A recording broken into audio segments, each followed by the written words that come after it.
তাহলে দরজা খুলে দেবো। আমি তখন ওই যে হোমওয়ার্ক দিচ্ছিল সেটা দেখাতে পারলেই তো। আরে গেঁচা গেঁচা।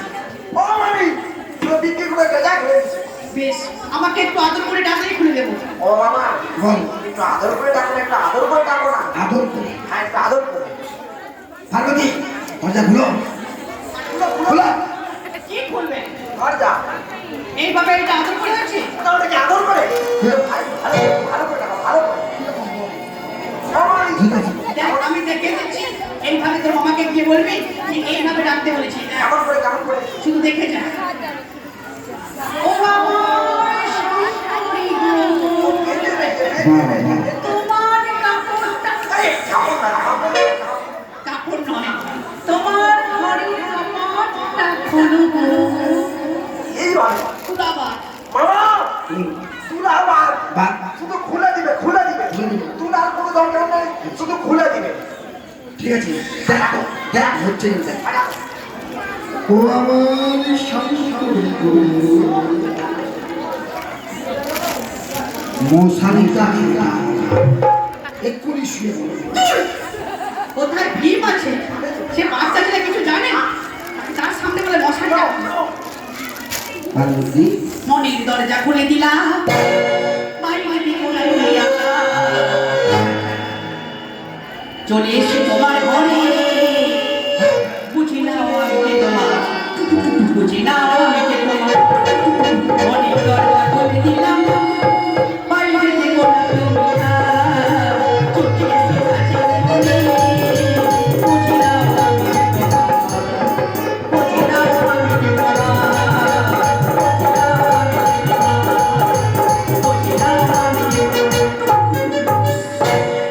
বুঝি না আমি তোমার। ভীম, এই, ভালো আছিস? না, আমি ভালো আছি। এই দেখো তো, তিনটে বড় দিয়ে দেখো তো। জানি তো তুমি কি, মা, তোমরা তো চিনতে পারছো? আমি তো জানি তুমি ছাড়া কে ছোট। ঠিক আছে, ঠিক আছে।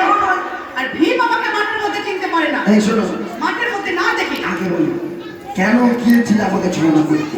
একদিন আমার সঙ্গে বেড়ে যায়, তুমি আমায় পড়িয়ে দিতে পারো না। আচ্ছা। তাই আমি অভিমান করে বাপের বাড়ি চলে গিয়েছিলাম। তুমি শাখারির বেশ ধারণ করে আমাকে শঙ্খ করে দিয়ে এসেছিলে।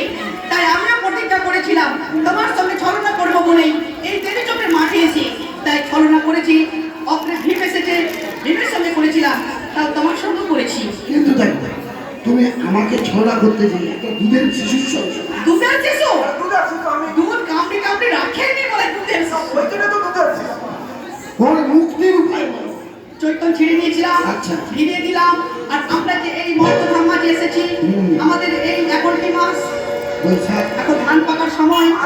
আমাদের এই সোনার সোনার ধান ফলেছে, তাই সোনার সংসার। আচ্ছা। আর আশা হোক আর বা নাই হোক, তাই আমি বলবো আর আশা কি হবে না গো। হ্যাঁ, বুঝবে? বসে বসে বসে। এই সোনার বাংলা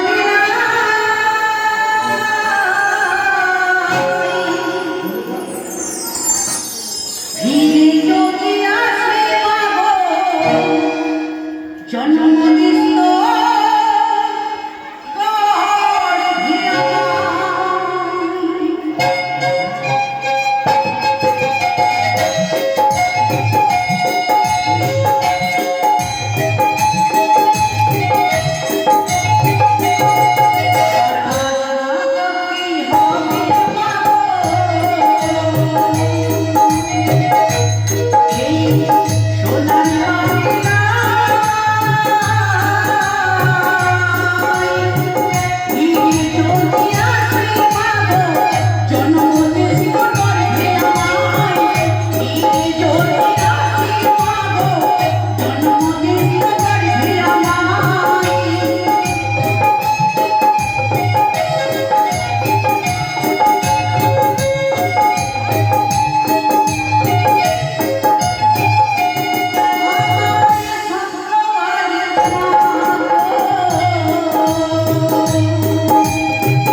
যুগল মূর্তি দর্শন করবে। তাই ভীম যত পাপ করেছে সব পূর্ণ হবে। তাই চলো আমরা একসঙ্গে আমরা এখানে দাঁড়িয়ে থাকবো। ভীম আমাদের যুগল মূর্তি দর্শন করবে বেশ। এবং মর্তবাসীরা সবাই মিলে দর্শন করবে। তোমাদের যুগল মতো দর্শন করি। আমি আবার তো হৃদয়টা ভয় করছি মামা। আরে বাবাকে দি